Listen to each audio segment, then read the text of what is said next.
ba? Walang amoy, walang amoy. Walang amoy pa! Ang linis! Pasado ba? Pasado? Sobra-sobra pa? Walang amoy niya. Yeah, it's sweet. Utri ito.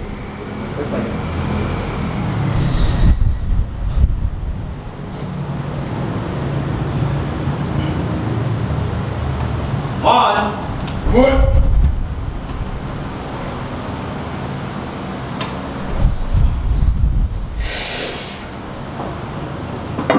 Yep. See? Done. Bilis! Yun eh. Hit na yan. So supposedly, ang training ko ngayon is SSB post with an RPE 9, man. Ang kaso, gusto naman kung ako mag-isa since may cage naman kami. Ang kaso kasi, yung cage dito, I mean yung SSB namin dito, pag nilagay mo sa cage, yung rack ng cage, medyo alanganin. Ano naman niya siya, pasok naman siya dun sa J-Cup. Kaso nga lang, alanganin. Hindi fully kapag pinatong mo, basta medyo gigewang. So, RPE 9. I'm planning to hit like 100. Since I hit like 2 reps pause, RPE 8 to 9 yun last week. Since nadali ko na siya, planning to hit like 180 to 185 kg SSB pause. Singles lang naman yun. Ang kaso nga, yun nga, alanganin yung J-Cup dun sa cage. Ayoko naman mag SSB na heavy dun sa combo rack. So, I decided na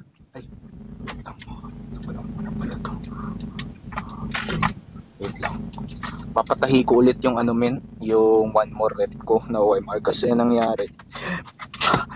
Nanganganib na naman nanganganib na namang dumiretso yung punit. So ang gagawin ko ngayon, yung dalawa, papatahi ko na both sides. I mean yung dalawa, idediretso ko na, hindi lang dun sa mismong punit, idediretso ko na siya para sure. So dadali ko siya kasi yung isa lang, tapos yung medyo 1/4 lang yung tinahi. 16 na siningil sa akin. So for both, tapos whole, sobrang mura lang, 150 lang. So napagastos pa rin ako ng like 200. So technically ang bili ko na dyan is 2,800. Pero again, yun nga. So bigyan ko lang ulit kayo ng feedback sa 1 more rep plus. Siguro kung bibili talaga kayo doon, patahin nyo na agad, promise. Kasi wala kasi may tropa rin akong isa na yung tropa niya na may ganun is napunit naman yung mismong, di ko alam, I don't know. Kaya ko lang naman din kasi binili siya kasi mura, tapos magagamit ko na siya agad. I mean, di ko na kailangan, kung umorder man ako kay Lance, di ko na kailangan maghintay like 1 month or so. Magagamit ko na siya since may mga heavy singles ako sa squats ngayon.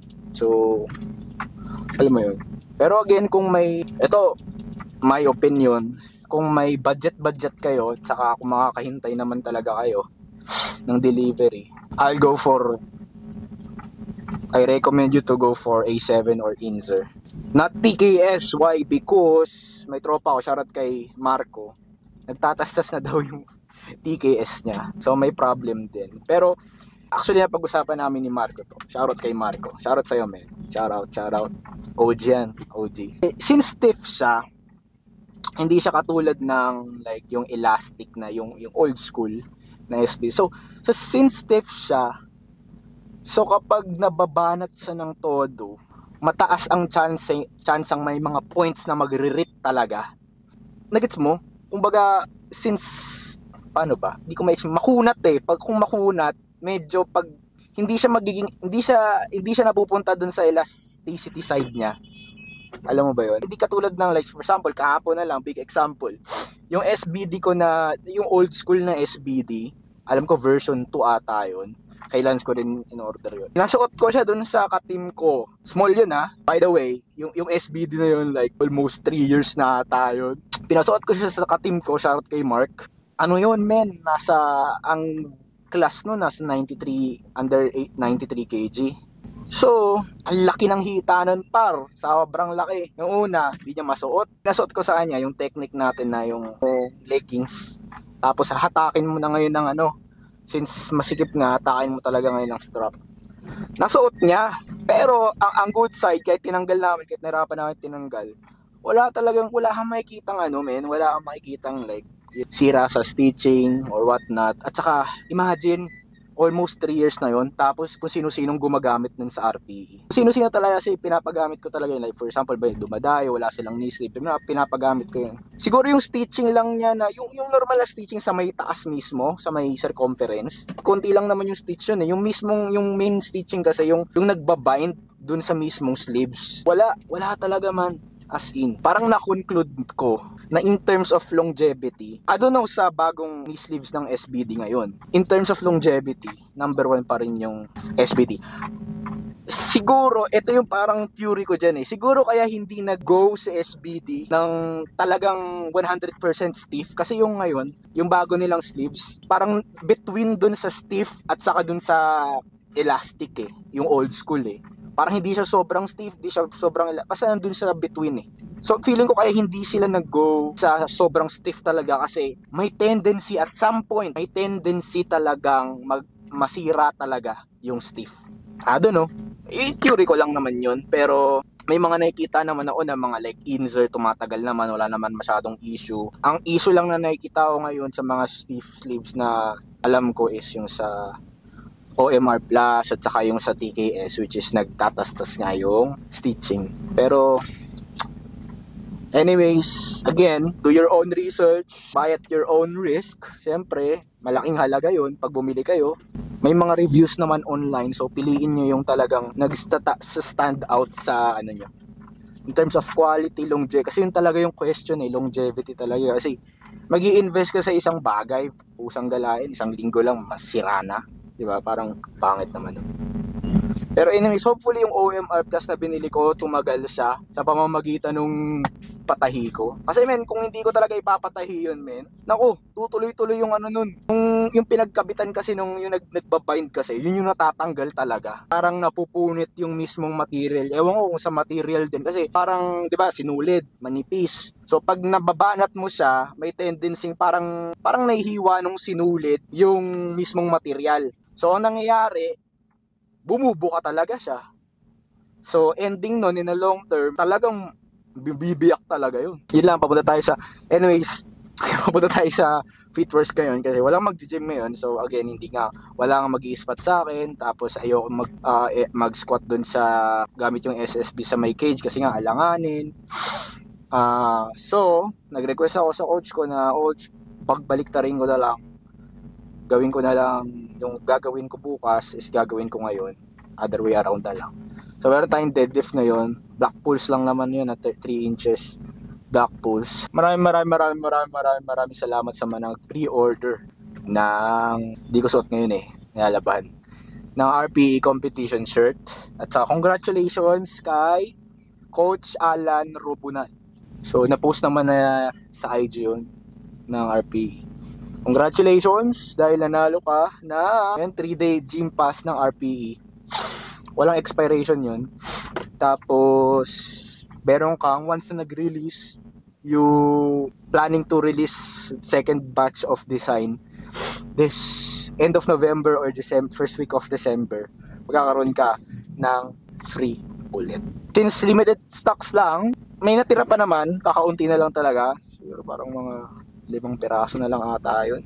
Puro small pa ata yun. Basta i-message nyo, mag-message lang kayo sa IG ng RPE, then para ma-check namin yung available sizes. Kumbaga, abangan nyo yung magiging bagong release niya. Hopefully by end of November or first week of December. Abangan nyo men, solid. Ganda nun men. Solid yun par. Maangas yung design na yun.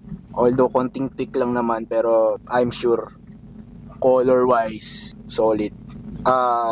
Actually ganun pa rin siguro yung plano ko sa mga mag-pre-order ng second release is same thing, may raffle pa rin siya. So pero may limited time period lang yung pre-order niya, katulad yung nangyari sa first release. Pero siguro mas sosolida natin yung yung price nung raffle. So yun lang mga chong, medyo tumidilim. Time check, alam oras na ba? 6, ano to? 5:30 na pala. Actually, meron akong kasabay dapat ngayon. Sabi ko, on the way na ako kanina pa. Mga tropa ko kasi dati, mga kasabay ko mag-gym yun, nagpa-bodybuilding pa ako. Magde-deadlift. Sabi ko, magde-deadlift muna ako. Or gusto nila sumabay. Then sasabay ako sa kanila sa access sa kung ano mang bubuhatin na nila. Like, bodybuilding stuff. Kita sa lang sa gym. So,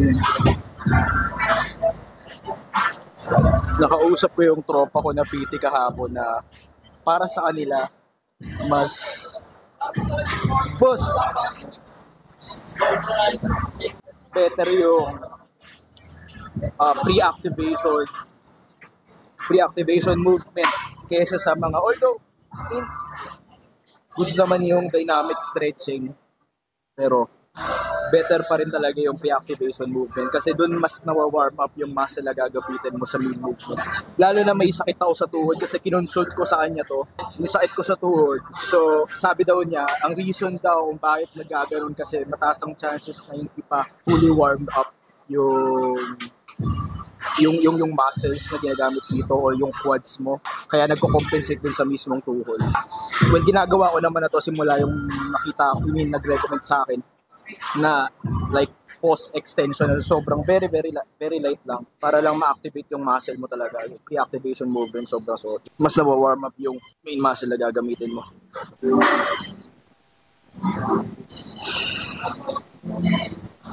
Don't get me wrong ha. Same kumbaga mag-dynamic stretching pa rin kayo.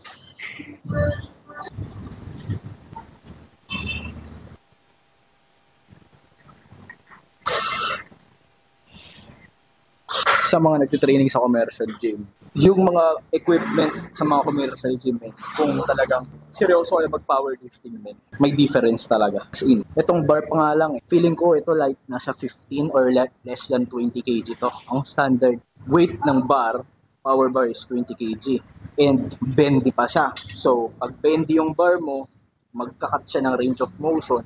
So equals mas mapapadali yung buhat mo. Ako kapag nagtitraining ako outside sa powerlifting gym, lagi kong ino-overshoot yung weight. Kasi for example, ngayon, meron akong 185 kg na 4x3 ata or 4x4. 185 lang. Pero pagdating dito, gagawin ko like 10 to 15 kg above that kasi kapag ginawa ko siyang sinunod ko lang yung 185 dito sa commercial gym, parang wala lang. Sobrang gaan. Kung seryoso kayo sa powerlifting, as much as possible, at least once or twice a week kayo pumunta sa mga powerlifting gym na may calibrated at saka power bar kasi pagdating nyo, lalo na pag magko-compete kayo, kasi pagdating nyo sa ang mangyayari doon, undershoot lahat ng mga buhat nyo. Kumbaga akala nyo, for example, like opener ko ganito, ganyan, pero nag-training ka sa commercial gym. Pero yung difference nun from commercial equipment to calibrated equipment is like 5 to 10 kg difference, malaki na yun. So, maninibago kapag nasa competition ka na. So, I highly recommend, lalo na kapag peaking na kayo, tapos palapit na kayo dun sa mag-calibrated na kayo. Punta na kayo sa mga gym na may calibrated like RPE, Gymzilla, Zest, Kinetics, ano pa ba? Like Maix, mga ganun. Marami. Search nyo na lang. Yun talaga yung recommendation kapag lalo na pag malapit na yung competition nyo. Doon kasi ako na-bump dati sa bench press ko. Training ako ng bumper plates. Then pagdating sa comp lang ako nag-calibrated. Na-overshoot ko yung opener ko. Akala ko. Kasi yung opener ko na yun, nire-reps ko. Yung pagdating pala doon is parang mabigat pala siya.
200 siguro.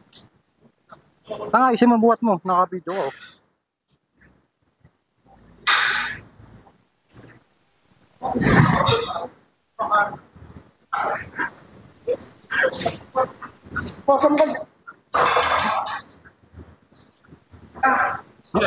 Dalawa.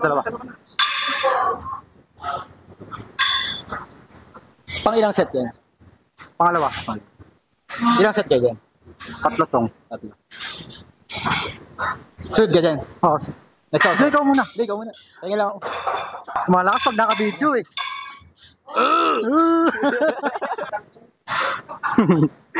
Nabulok na eh.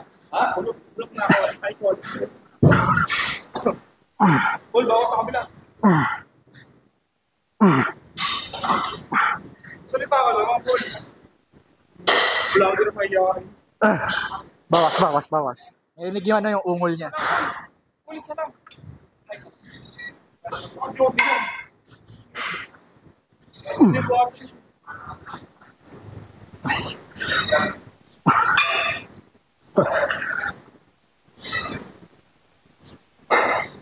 Okay na. Kita sa camera. Sino? Ikaw na, tol. Ako na.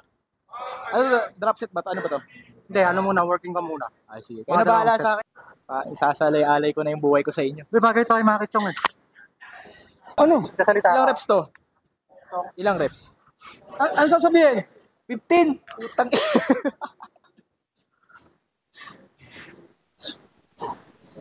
Hello mga ka-Pitworks! Andito kami ngayon sa Pitworks. Corner Quirino Highway. Lang ako. Barangay 175.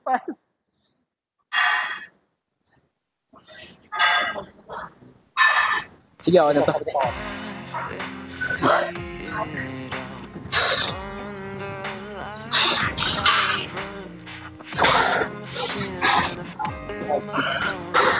Basta ako.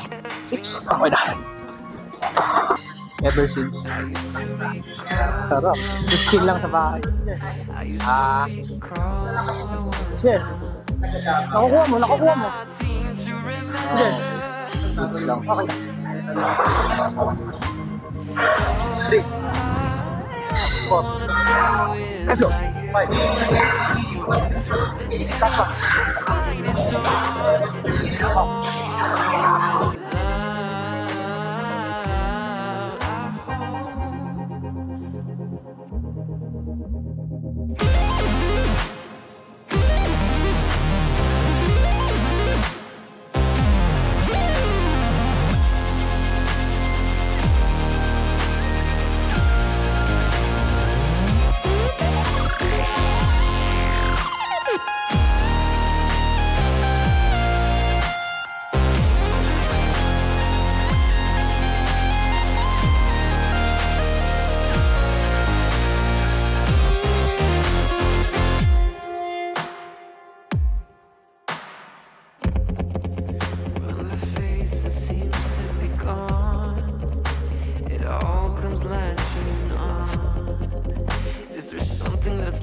my skin and I feel it in my bones. I can recall every moment.